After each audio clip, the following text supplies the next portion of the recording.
Olá pessoal, boa noite. Acredito que muitos de vocês já me conhecem, meu nome é Vinícius, eu trabalho na equipe de conteúdo, faço monitorias aqui também. E estamos nessa monitoria hoje, vamos falar sobre processo civil, que é exatamente relacionado à aula do Alexandre Flesch, que foi essa semana. Deixa eu informar também um aviso inicial a respeito de que hoje nós só teremos uma monitoria, só teremos a minha monitoria, porque tanto a Natália quanto a Yasmin tiveram outras reuniões e não puderam estar aqui no momento para falar com vocês. Mas na semana que vem elas voltam, estamos aqui preparando. Nas próximas semanas, acredito que não na próxima ainda, mas na outra, nós estamos separando algumas questões antigas do TRF para fazer com vocês estudo de caso. Vamos trabalhar algumas questões discursivas. O nosso intuito vai ser trazer as questões discursivas e falar algumas coisas que são importantes relacionadas àquele conteúdo, dicas de como escrever, de como se posicionar naquele tipo de questão, até porque não vai poder utilizar vadimeco, né? Então a gente tem que estar bem alinhado com aqueles assuntos. E a gente vai trazer algumas dicas, estamos preparando muitas novidades para vocês. É importante também avisar acerca de que esse ano a gente já está gravando uma série de cursos novos para você que é assinante do Master Juris. Então a gente está gravando dois tipos de curso. Os cursos objetivos, que são aqueles cursos mais voltados para analistas tribunais, com uma carga horária menor, e os cursos extensivos, com uma carga horária bem maior para aquelas carreiras como magistratura estadual, federal, defensoria pública, todas essas grandes carreiras jurídicas que necessitam de um aprofundamento adequado. Estamos criando aqui, junto com a equipe de conteúdo, uma série de novidades para vocês esse ano, como editais esquematizados, novos simulados, uma série de ferramentas que vão auxiliar e vão para garantir a sua aprovação no concurso público. Então, sem mais delongas, durante a aula do professor Alexandre Flesch, o que ele falou com vocês? O que a gente tratou aqui na nossa aula? A gente falou sobre recursos. Ele falou um pouquinho com vocês sobre teoria geral dos recursos e entrou em algumas peculiaridades de alguns recursos em espécie. É claro, não deu para falar em todos, apenas 40 minutos, 50 minutos de aula. Não dá para tratar de uma maneira exaustiva. O que eu fiz? Durante essa semana, eu separei algumas questões de acordo com o novo CPC, de como as bancas vêm cobrado. Inicialmente, eu estava fazendo um filtro, separando questões apenas da FCC e Consulplan. Só que no que tange a disciplina processo civil, nós não temos um número ilimitado de questões. Então, quando eu filtrei só FCC e Consulplan, deu um número muito pequeno de questões relacionadas a recursos. Então, eu peguei e abri o filtro para todos os tipos de banca e aí fui separando as questões que tinham um perfil mais próximo com a sua banca. Lembrando que tanto a FCC quanto a Consulplan são bancas que cobram muito a letra de lei. E assim, não são questões tão complexas, ainda mais no que se refere a processo civil. Uma dica para quem está estudando processo civil e para aqueles que já estudam processo civil há um tempo, já vinham estudando o código antigo, sabe o que é, gente? Ter um código comparado. Porque as questões, eu tenho percebido que tem cobrado exatamente as novidades que o Código de Processo Civil traz para você, meu aluno. Então, vamos lá. Vamos para a primeira questão que eu trouxe para vocês hoje. Pode colocar na tela. Essa primeira questão é uma questão de analista judiciário do TRT, foi de 2016, como eu disse, da banca CESP. Ela diz o seguinte, determinado indivíduo propôs ação judicial contra a empresa pública federal pelo procedimento ordinário, requerendo pagamento no valor de 200 mil. O juiz proferiu sentença acolhendo o pedido relativo a 100 mil. Aí ele pergunta, e quanto aos outros valores objeto da cobrança, reconheceu de ofício a existência de prescrição. Gente, eu até fiz uma confusão, nem era uma pergunta, vamos voltar ali, vamos ler de novo. Determinado indivíduo propôs ação judicial contra empresa pública federal pelo procedimento ordinário, requerendo o pagamento no valor de 200 mil. O juiz proferiu a sentença, acolhendo o pedido relativo a 100 mil. E quanto aos outros valores do objeto de cobrança, reconheceu de ofício a existência de prescrição. Vamos para o próximo slide. Considerando essa situação hipotética, assinale a opção correta. Letra A.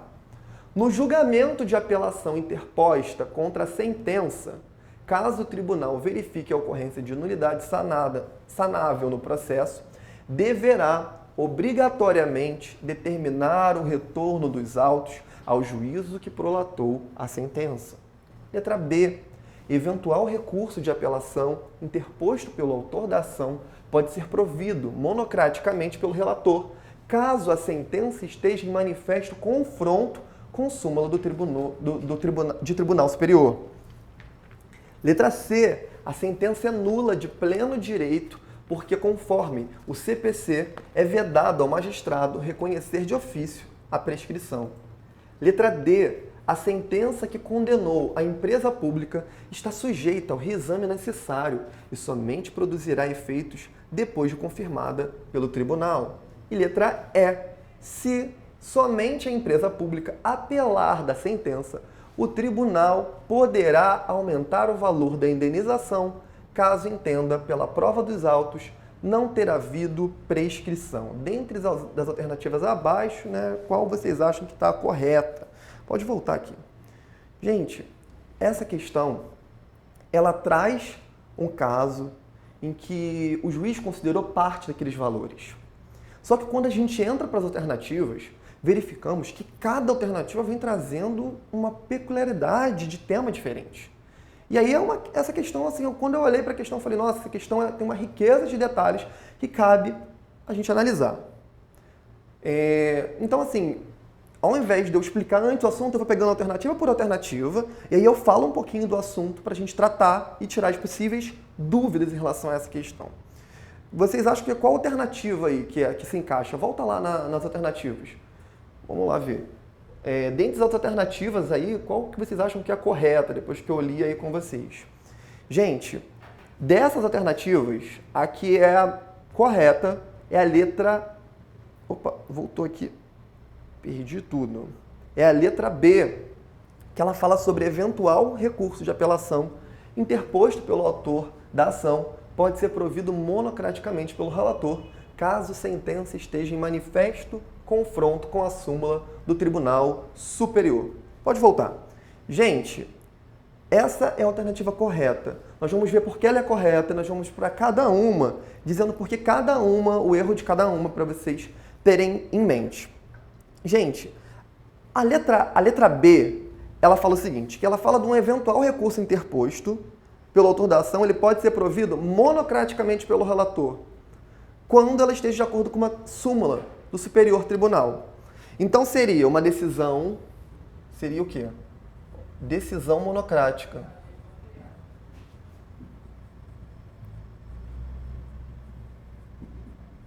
Decisão monocrática relacionada ao quê? A uma súmula, de acordo com uma súmula. Primeira coisa que você deve saber em relação a uma decisão monocrática, foi feito um recurso, e aí chega lá no recurso, o relator ele olha que aquele assunto, aquela decisão, ela está de acordo com uma súmula, está de acordo com uma jurisprudência pacificada nos nossos tribunais. O que deve ser analisado para você? São duas coisas. Você tem que verificar se foi permitido o exercício do contraditório. É a primeira coisa. É a primeira coisa que você tem que observar. E você tem que verificar também, que é claro, se ela está de acordo com a súmula. Você não, na verdade, o relator.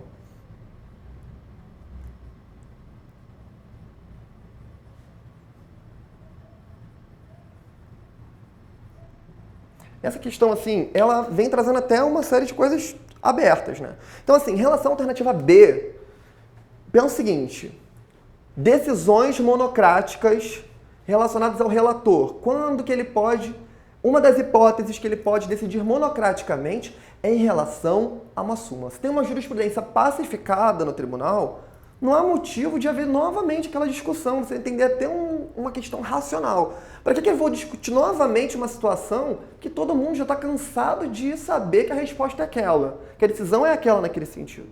Então, por esse motivo, essa decisão monocrática, ela é passível. Agora, sempre lembre que você tem que observar se o contraditório ele foi respeitado. Respeitando o contraditório e ela está de acordo com a súmula, belezinha, pode seguir. Gente, em relação a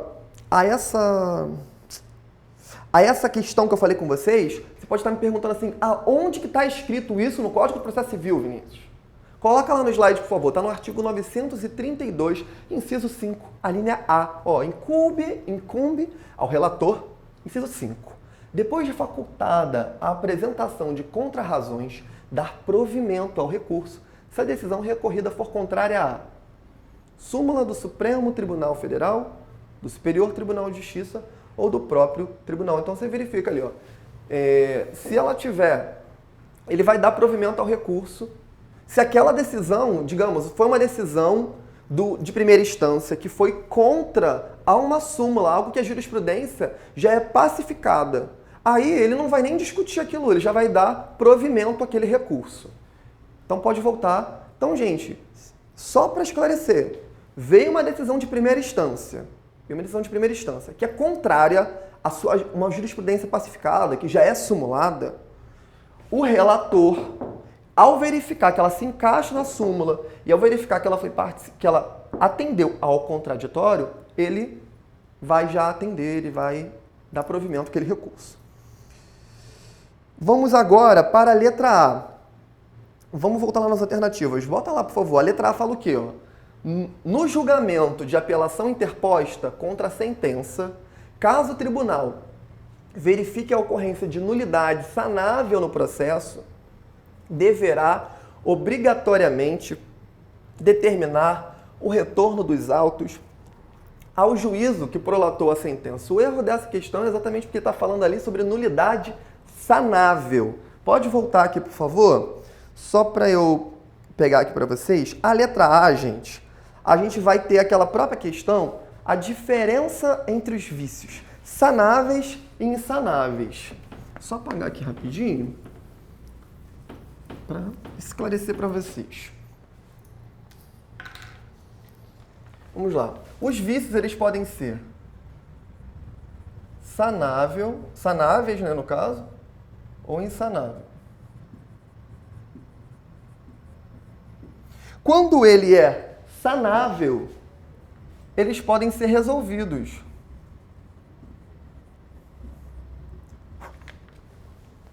Eles podem ser resolvidos. Então, assim, quando ele é sanável, não há motivo para você parar com aquele recurso. Ele vai só se renovar e prossegue normalmente. Você acerta aquele vício que é sanável e você prossegue. Agora, quando ele é insanável, ele é insanável por quê? Ele implica modificação do fato.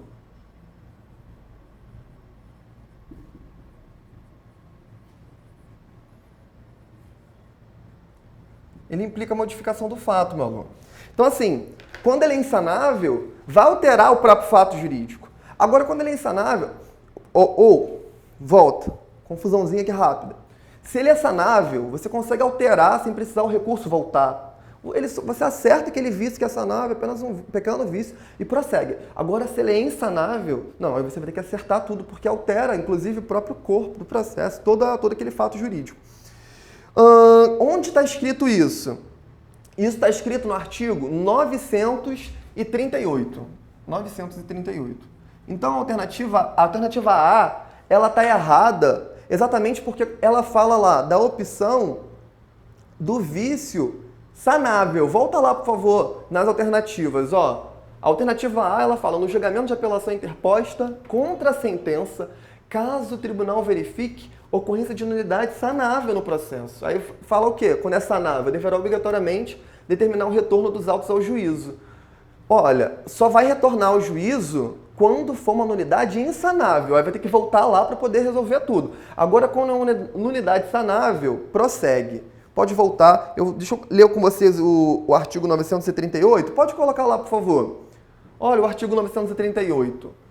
Parágrafo 1º. constatada a ocorrência de vício sanável, inclusive aquele que possa ser conhecido de ofício, o relator determinará a realização ou a renovação do ato processual no próprio tribunal ou em primeiro grau de jurisdição, intimadas partes. Parágrafo 2º, cumprida a diligência do que trata o parágrafo 1º, o relator, sempre que possível, prosseguirá no julgamento do recurso. Pode voltar. Gente, agora vamos analisar a letra C. Vamos ver lá o que a letra C fala. Coloca lá, por favor, de novo. Vamos ver. Letra C. A sentença é nula de pleno direito, porque, conforme o CPC, é vedado o magistrado reconhecer de ofício a prescrição. Pode voltar aqui, por favor. Meu aluno, gente, existem algumas hipóteses que o juiz, o magistrado, ele pode reconhecer de ofício. Uma delas é exatamente a hipótese da prescrição. Onde está a hipótese da prescrição? Está no artigo 487, inciso 3 do Código de Processo Civil. Faz essa remissãozinha aí. Na hipótese de prescrição, se ele verificou que tem prescrição, ele pode decidir aquilo de ofício. Não tem que discutir se há prescrição ou não. Ele verificou que tem, é um fato. É um fato. Então, nessa hipótese, eu trouxe também um artigo para vocês que fala sobre isso. Lá no artigo 487, inciso... E eu botei 3? Não, é inciso 2. Inciso 2. Deixa eu botar aqui certinho. Altera aí. Quem fez a remissão inciso 3, coloca inciso 2. Só para não ficar confuso. Deixa eu voltar. Bota lá no slide, por favor, o artigo. Haverá resolução de mérito quando o juiz decidir de ofício ou requerimento sobre a ocorrência de decadência ou prescrição. Então, ali, o juiz, a gente tende aí, nesse caso, vai ter resolução do mérito, porque ele já vai decidir ali, não vai precisar aguardar mais nada. Pode voltar, por favor.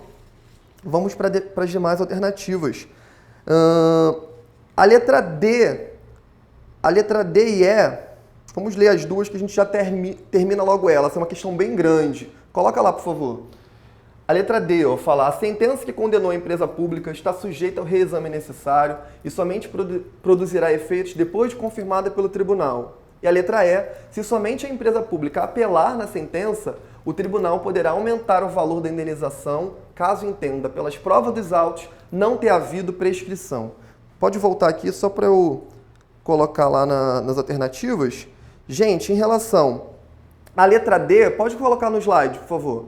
Olha só, a sentença que condenou a empresa pública não está sujeita ao reexame necessário, porque ela é uma pessoa jurídica de direito privado e não dispõe das prerrogativas conferidas à fazenda pública. Em relação à letra E, se somente a empresa pública apelar da sentença, o tribunal não poderá aumentar o valor da indenização, caso entenda, pela prova dos autos, não ter havido prescrição, porque assim impede o princípio da proibição da reformatio impégios. Pode voltar aqui, por favor.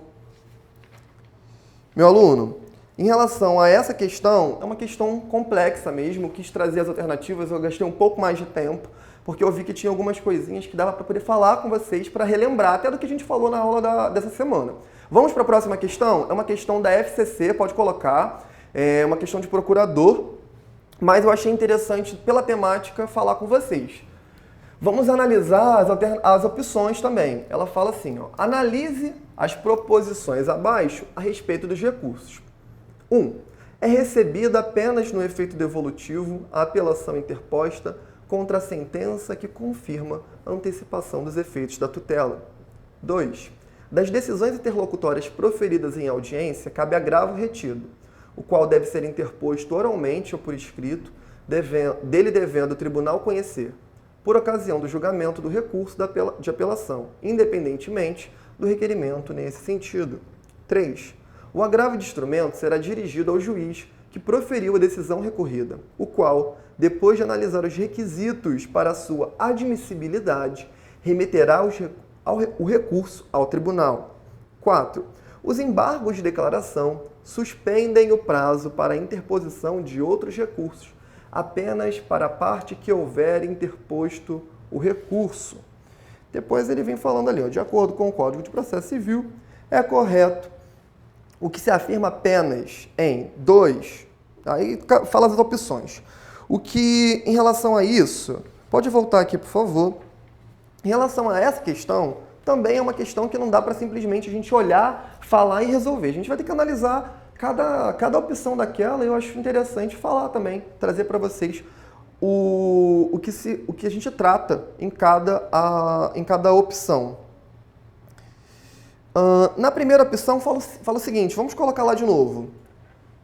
Primeiro, é recebida apenas no efeito devolutivo a apelação interposta contra a sentença que confirma a antecipação dos efeitos da tutela. Pode voltar. Gente, essa primeira opção, ela fala exatamente sobre o efeito, sobre alguns efeitos. Na teoria geral dos recursos, tem os efeitos, né? Dentro dos efeitos, ele pode ser devolutivo ou suspensivo. No efeito devolutivo, a regra geral vai dizer que tem efeito devolutivo. Então, o que a gente poderia anotar aqui de primeira coisa sobre os efeitos? Quando é devolutivo, você vai entender que, como regra geral, o professor até falou com vocês, como regra geral, efeito devolutivo. Como regra geral, possui. E aí você que está antenado, que anotou, que assistiu a aula, sabe. Existem duas hipóteses que seriam as exceções. Quais seriam? Os embargos de declaração e os embargos infringentes de alçada. Então, os embargos de declaração. Vou resumir aqui. Embargos infringentes de alçada. Esses dois não vão ter esse efeito devolutivo, gente. Agora, em relação ao efeito suspensivo. O efeito suspensivo, ele está escrito lá no artigo 1012. Eu vou passar aqui exatamente para pegar esse artigo para a gente ler com vocês. Coloca lá, por favor. A apelação terá efeito suspensivo. Parágrafo 1º. Além de outras hipóteses previstas em lei, começa a produzir efeitos imediatamente após a sua publicação, sentença que homologa a divisão de demarcas de terra, condena a pagar alimentos, extingue sem resolução de mérito ou julga improcedente os embargos do executado, julga procedente o pedido de instituição de arbitragem, confirma, concede ou revoga tutela provisória, ou 6, declara interdição. Verifiquem que aqui ele fala o seguinte, quando ele fala sobre efeito suspensivo nessa primeira hipótese, ele remete você querendo conhecimento do artigo 1012, que é para você saber quando que não vai ter o efeito suspensivo nessas hipóteses aí, de homologação e divisão de demarcas de terras, ou na questão de para condenar ou pagar alimentos. Beleza? Pode voltar. Gente, então, após essa explicação, vamos olhar lá a primeira alternativa. Pode colocar de novo. Vamos lá primeiro. Ó. É recebida apenas no efeito devolutivo a apelação interposta contra a sentença que confirma a antecipação dos efeitos da tutela. Gente, exatamente, essa opção aí, ela vai estar correta exatamente pelo artigo que a gente acabou de falar agora. E dentro dessa explicação, a gente pode ir para a próxima opção. Vamos lá. Pode colocar lá no slide.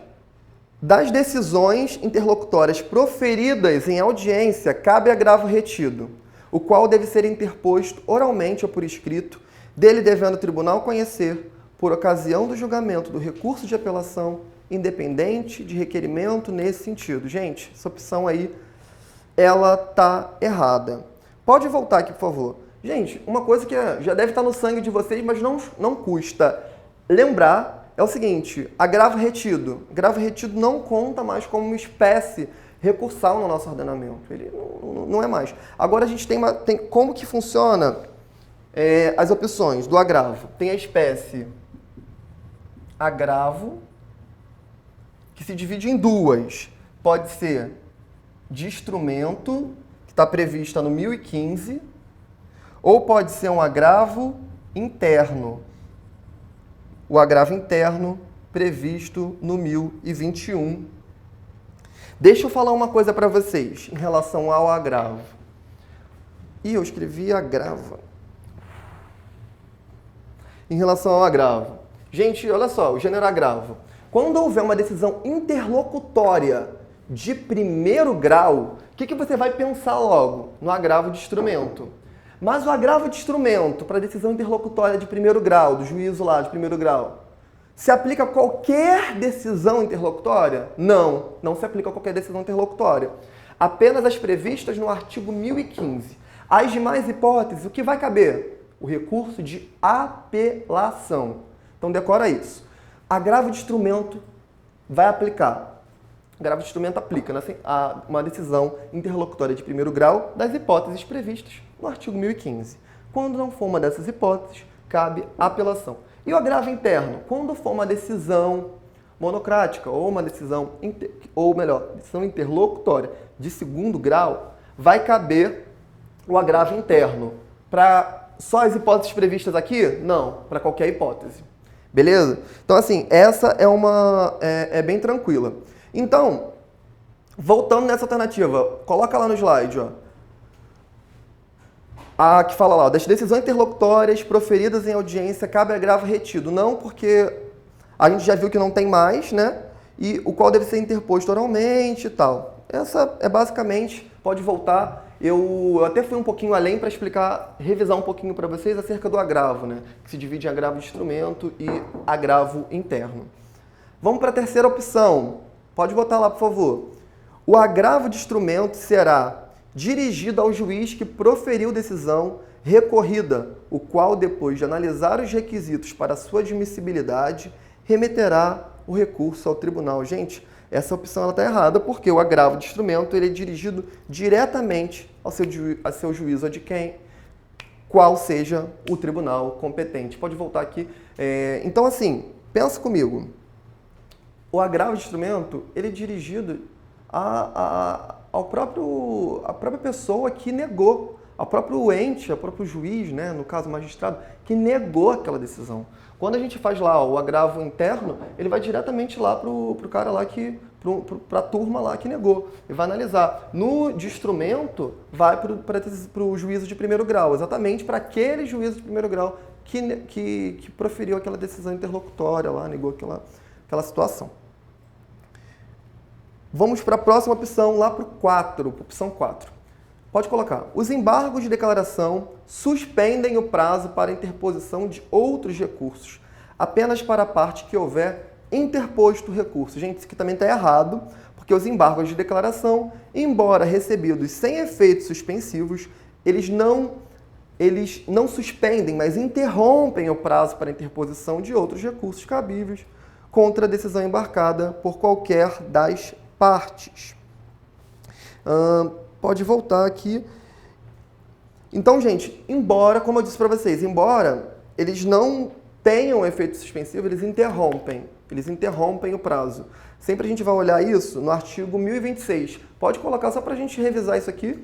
Artigo 1026. Os embargos de declaração não possuem efeito suspensivo. Interrompem o prazo para interposição do recurso.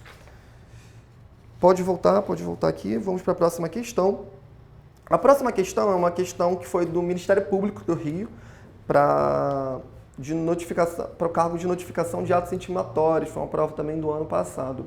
Pode colocar lá nos slides para a gente ver as opções. É uma questão mais simples do que as outras. Segundo a legislação vigente, a apelação é dotada de efeito suspensivo, caso seja interposta contra a sentença que, letra A, rescindir o contrato de compra e venda em que figura incapaz. Letra B, condenar o réu a pagar alimentos. C, confirmar tutela provisória concedida liminarmente. Letra D, decretar a interdição. E letra E, extinguir sem resolução de mérito embargos do executado. Pode voltar aqui, por favor. Gente, só antes de eu entrar nessa questão, eu falei das alternativas da questão anterior, mas eu não disse qual era o gabarito. Deixa eu só voltar aqui para vocês, para a gente olhar lá que o gabarito é a letra E, que só a primeira opção está certa, todas as outras estão erradas. Pode colocar lá, ó, dentro das opções, isso é da questão anterior, só para relembrar. O gabarito é a letra E, somente a primeira alternativa tá correta, tá? Pode voltar aqui.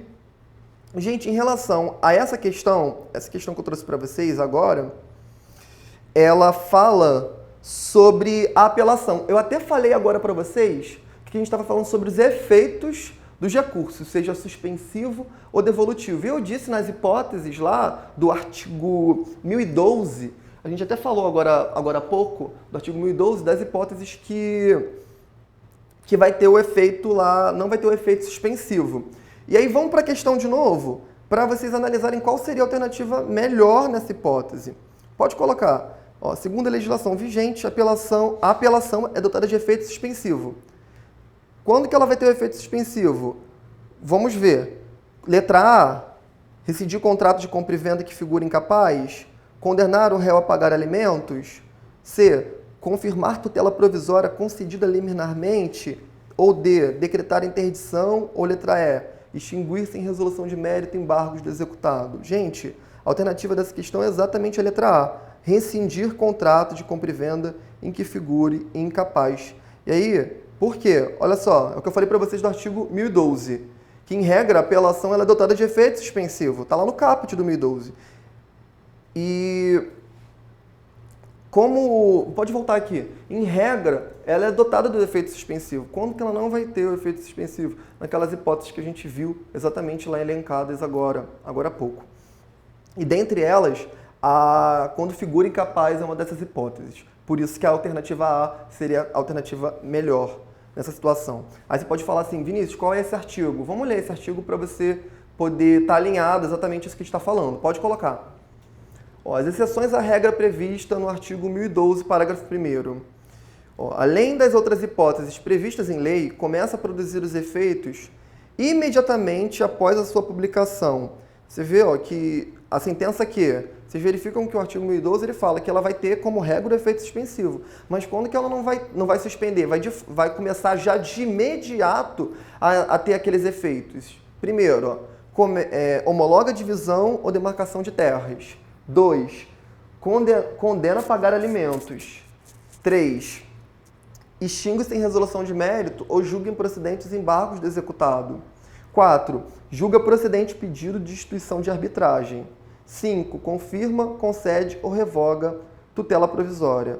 E 6. Decreta a interdição. Então verifica aí que dentro dessas hipóteses ela vai direto. Quando não for, aí a gente vai ter o efeito suspensivo, que é como regra geral. Pode voltar.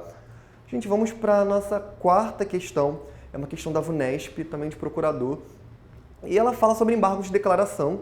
Ela quer saber um pouquinho sobre prazo, sobre o que é embargo de declaração. E aí, só para a gente trazer uma revisão clara sobre isso. Pode colocar a questão. Os embargos de declaração têm o prazo de... Ele quer saber ali o prazo. Vamos para as alternativas. Letra A. 5 dias de qualquer decisão. 10 dias de qualquer decisão. C. 5 dias de despacho e 10 dias para sentença e acórdão. Letra D. 5 dias em caso de sentença e 10 dias em se tratando de acórdão. 10 dias em caso de sentença e 5 dias em se tratando de acórdão. Pode voltar aqui, por favor. Gente, primeira coisa que a gente tem que saber, em relação aos embargos de declaração, quando que é cabível os embargos de declaração? Quando tem obscuridade ou contradição ou omissão.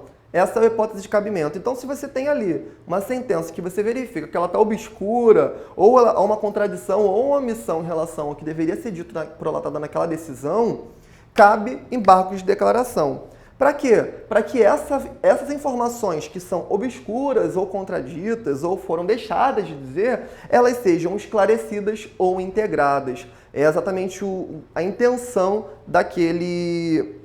desse recurso. Aí você pode me perguntar, Vinícius, vamos para o cerne da questão. E o prazo? O prazo dos embargos de declaração são de 5 dias. 5 dias.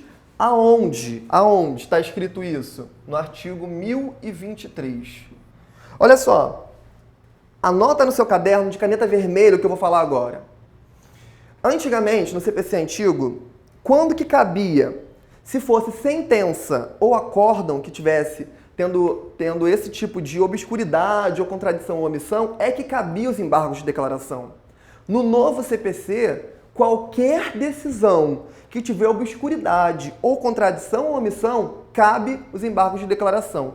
Então, você vai puxar uma seta aqui, ó, nos embargos de declaração, qualquer decisão. Isso é importante porque o examinador ele pode querer tentar te confundir sobre essas coisas. Exatamente tentando trazer para você que cabe apenas lá, como era antigamente, para sentença e acórdão. De alguma forma, o que essa alteração legislativa ela traz para você? Ela prestigia exatamente o princípio da inafastabilidade da tutela jurisdicional. Você vai falar assim, pô, inafastabilidade da tutela jurisdicional, o que isso tem a ver? O que isso tem a ver? Não é só para ter acesso ao judiciário? Não.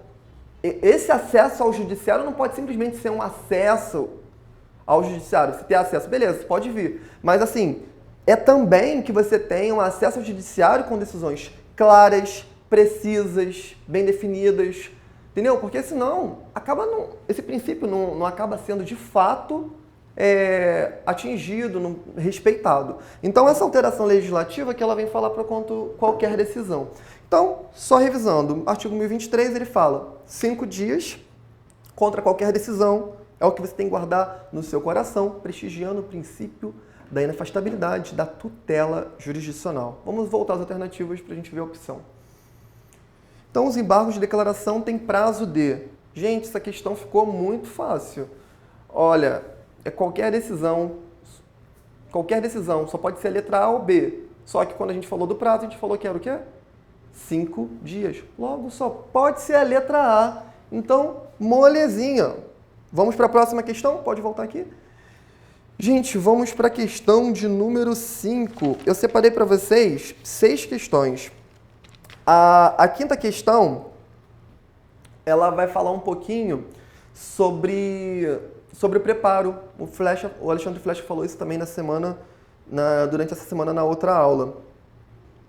Deixa eu passar aqui, é uma questão... Pode colocar lá a questão. É uma questão da FCC também. Foi uma questão lá da Eletrosul. Diz o seguinte, ó. Paulo ajuizou a ação de cobrança contra Pedro, julgada procedente em primeiro grau de jurisdição. O processo tramita pelo meio eletrônico. Inconformado com a sentença, Pedro apresenta recurso de apelação dentro do prazo legal, mas não comprova no ato da interposição do recurso o recolhimento do preparo. Vamos para as alternativas. Nesse caso, o magistrado deverá aplicar imediatamente a pena de deserção a Pedro. B. Pedro será intimado na pessoa do seu advogado para realizar o recolhimento em dobro do valor do preparo, dispensando o porte de remessa e retorno, sob pena de deserção. Letra C. Pedro será intimado na pessoa de seu advogado para recolher o valor do preparo, inclusive porte de remessa e retorno, sob pena de deserção. Letra D. Pedro será intimado na pessoa de seu advogado para realizar o recolhimento em dobro do valor do preparo, inclusive porte de remessa e de retorno, sob pena de deserção. Letra E. Pedro será intimado na pessoa de seu advogado para recolher o valor do preparo, dispensando o porte de número e retorno sob pena de deserção. Pode voltar aqui, por favor. Gente, em relação a essa alternativa, a essa questão em relação ao preparo, qual é a regra geral de você que está afiado, estudando para os tribunais em relação a preparo? Toda vez que vir a temática preparo, o que você vai lembrar em relação à palavra preparo? Você lembra de dinheiro. A gente tem que preparar o processo, pagar os valores das custas. O recolhimento do preparo, o recolhimento é imediato. O que significa ter um recolhimento imediato? Significa que ao você entrar com aquele recurso, você automaticamente já tem que levar o comprovante de pagamento lá, tem que estar preparado aquele recurso. Tem que já ter feito o pagamento lá e você entregar com aquele comprovante. Onde está escrito isso? Está escrito no artigo 1007 do Código de Processo Civil, do novo CPC. Tá, e aí você deve estar me perguntando, poxa, essa matéria aí, eu já sei. O que eu preciso saber em relação a isso? Duas coisinhas, que são novidades do novo CPC. Se esse preparo ele for feito a menor, ou seja, o valor devido àquele recurso era X e você só levou metade de X, você vai ter 5 dias para poder complementar aquele preparo. Beleza, Vinícius, isso eu já entendi. E tem uma outra hipótese. Eu achei que não precisava de preparo, eu entreguei um recurso lá, não levei o comprovante. Eu também ainda vou ter 5 dias para poder realizar aquele preparo. Então, é isso que você tem que guardar para você. Mas, em relação a isso, a questão ela também traz uma questão sobre os autos eletrônicos. E aí é importante você também estar antenado a alguns artigos, o artigo 1007, parágrafo 3º, que fala sobre os autos eletrônicos. Então, para responder essa questão, a gente tinha que saber essas novidades também, saber do preparo feito, tanto do preparo feito a menor, não precisa porque não cai nessas alternativas, mas é importante você guardar, porque pode cair numa outra opção. Mas quando não há o pagamento, você saber que há 5 dias para eu realizar aquele preparo. Vamos ler os artigos que falam sobre isso. Coloca lá. Artigo 1007, parágrafo 4º. O recorrente que não comprovar no ato da interposição do recurso o recolhimento do preparo, inclusive porte de remessa e de retorno, será intimado na pessoa de seu advogado para realizar o recolhimento em dobro, sob pena de deserção. Verifiquem que esse recolhimento, se ele não fez, não é simplesmente ir lá e pagar o que ele devia, tem que pagar em dobro. São 2 vezes o valor devido que era lá quando ele tinha antes do prazo, para entregar junto com o recurso. O artigo 1007, parágrafo 3º, ele fala sobre o processo eletrônico. Ó. É dispensado o recolhimento do porte de remessa e de retorno no processo em autos eletrônicos. Pode voltar. Então, a partir desses artigos que a gente falou, ficou fácil responder a questão. Qual seria a alternativa correta? Vamos olhar as alternativas. Alternativa lá. Ó, o magistrado deverá aplicar imediatamente a pena de deserção a Pedro. Olha, não é. Vamos a B que é a melhor. Ó, inclusive é o gabarito. Presta atenção. Ó, Pedro será intimado na pessoa de seu advogado para realizar o recolhimento em dobro do valor preparado. Até aí está tudo bem. Por quê? Porque a gente já viu lá que se ele não preparou, ter que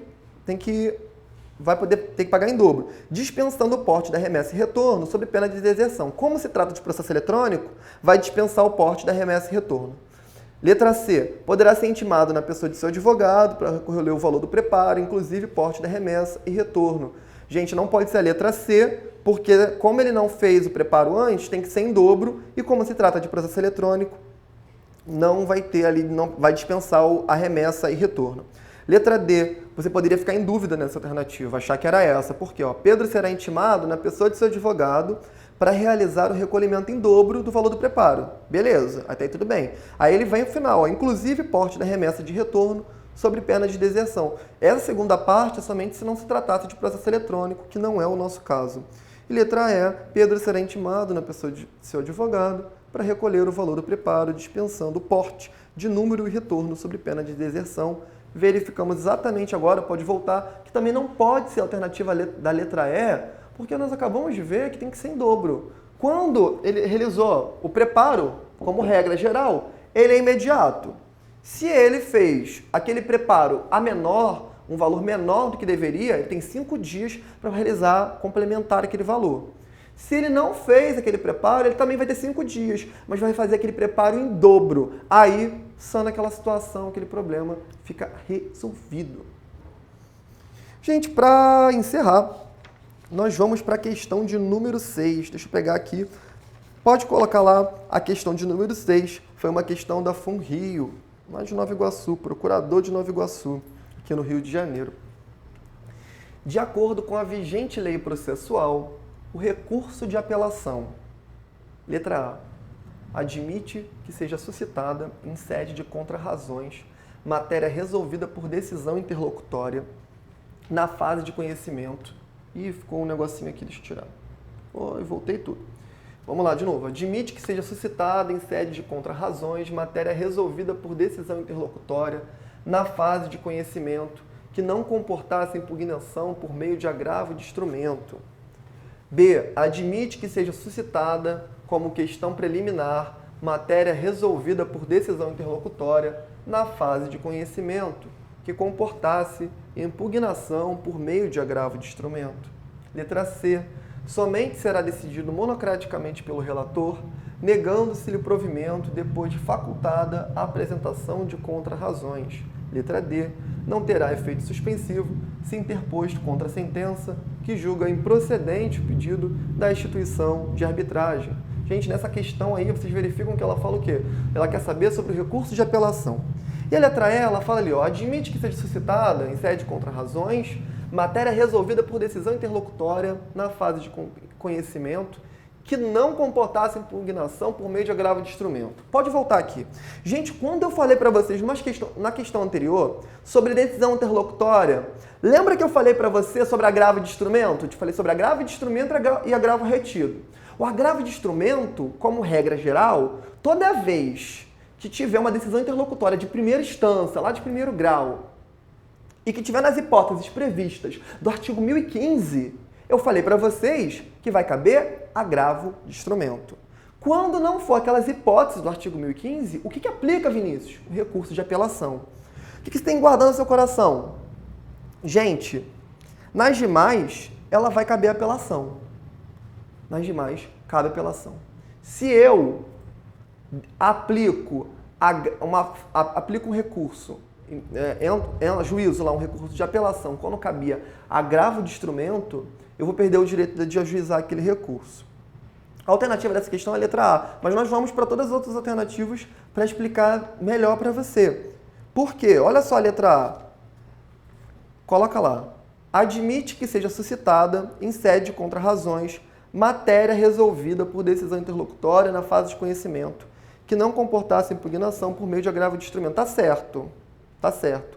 Só que exatamente o que eu falei para vocês agora. As decisões não agraváveis devem ser tratadas na apelação pelo vencido ou nas contrarrazões pelo vencedor da demanda, conforme estabelece o artigo 1009, parágrafo 1º. Pode voltar aqui, por favor. Em relação ao artigo 1009, parágrafo 1º, eu acho que vale também a gente ler aqui rapidinho, a gente tem tempo ainda, dá pra gente ler esse artigo, porque vai esclarecer um pouquinho o que eu tô falando para vocês. Coloca lá no artigo 1009. Ó, da sentença, cabe apelação. Parágrafo 1º. As questões resolvidas na fase de conhecimento. As questões resolvidas na fase de conhecimento, se a decisão a seu respeito não comportar agravo de instrumento, não são cobertas pela preclusão e devem ser suscitadas em preliminar de apelação, eventualmente interposta como decisão final ou nas contrarrazões. Então, você verifica ali, ó, lá onde está na fase de conhecimento, na primeira instância, está dizendo ali, ó, se a decisão a seu respeito não comprovar agravo de instrumento, o que acontece? Não são cobertas pela preclusão, eles devem ser citadas em preliminar de apelação.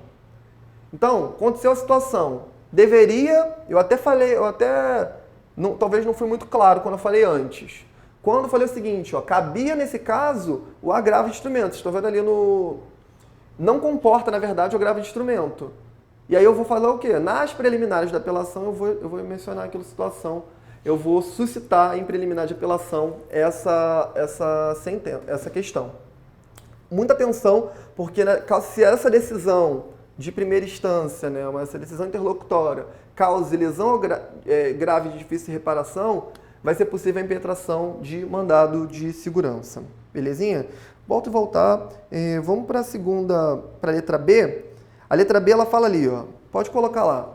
Admite que seja suscitada como questão preliminar matéria resolvida por decisão interlocutória na fase de conhecimento que comportasse impugnação por meio de agravo de instrumento. Gente, eu acabei de falar isso para vocês. Eu acabei de falar exatamente sobre isso, sobre que se aquela decisão na fase de conhecimento comportasse agravo de instrumento, não comportasse agravo de instrumento, cabe apelação. É meio que o segredo dessa alternativa. Vamos para a letra C.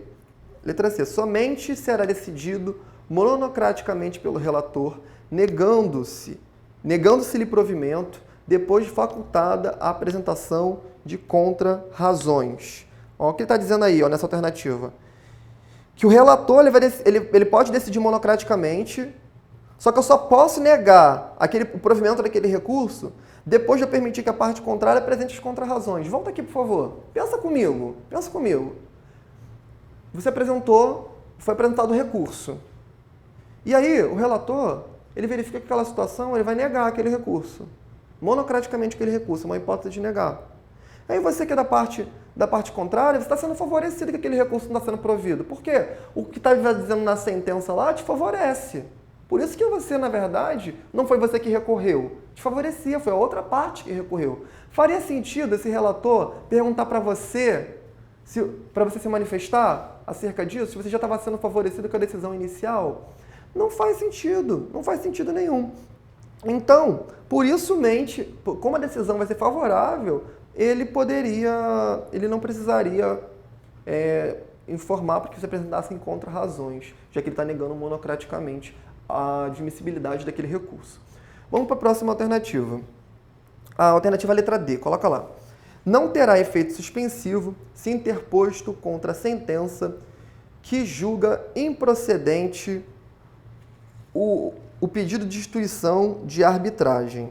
Pode voltar aqui, por favor. Quando se tratar do pedido de instituição de arbitragem, ele quer saber sobre efeito suspensivo. Então, eu vou escrever aqui, arbitragem. Em relação à arbitragem, ele quer saber se aquele recurso, uma sentença que estabeleceu aquela arbitragem ou não estabeleceu, houve um recurso. Pensa aqui comigo, houve um recurso, correto? Houve um recurso. Se esse recurso ele for improcedente, vai ter efeito suspensivo. Tem efeito. Está escrito lá no 1012. Agora, se for procedente, não tem efeito. Não vai ter efeito suspensivo. Está no 1012 também, só que aqui está no parágrafo 1º, inciso 4. Só para deixar claro para vocês o seguinte. Vamos lá. Foi estabelecido, a gente viu lá naquela opção, falava que não terá efeito suspensivo se interposto contra a sentença que julga improcedente o pedido de instituição de arbitragem. Então, a alternativa letra D, ela fala aqui, da opção, diz que na improcedente. Toda vez que você falar ali, sentença que julga uma instituição de arbitragem, vai estabelecer uma arbitragem naquela sentença, mediante sentença aqui. Mediante sentença, se estabeleceu uma arbitragem. E aí, uma parte vai recorrer. O que você vai analisar em relação à sentença que estabelece a arbitragem? Essa sentença, ela declarou improcedente essa instituição de arbitragem. Se declarou improcedente, vai ter efeito suspensivo. Agora, se ela declarou procedente, se foi uma hipótese que ela declarou procedente, não vai ter efeito suspensivo. Então, na alternativa letra D, coloca lá, por favor, para a gente revisar. Não terá efeito suspensivo se interposto com sentença que julga improcedente. O pedido de instituição de arbitragem está errado, porque se ela tivesse escrito procedente, estaria certo. Entendeu? Então, pode voltar aqui, por favor. Exatamente do que eu falei aqui com vocês agora. Vamos ler lá o artigo 1012. Coloca lá. Artigo 1012. A apelação terá efeito suspensivo. Parágrafo 1º. Além de outras hipóteses previstas em lei, começa a produzir os efeitos imediatamente após a publicação a sentença que 4. Julga procedente o pedido de instituição de arbitragem. E aí, pode voltar. Esse inciso esclarece exatamente o que a gente estava conversando agora, meu aluno. Então é isso. Essas foram as questões que eu trouxe para vocês nessa noite. Semana que vem nós teremos mais monitorias e depois, na outra semana, nós vamos começar já a trabalhar casos. Nós já estamos separando alguns casos para vocês, estudos de caso, para dar algumas dicas. Estamos aqui bem alinhados com os professores para poder trazer o que é de melhor para você rumo à aprovação, tá bom? Um beijo, boa noite para vocês, até mais. Tchau!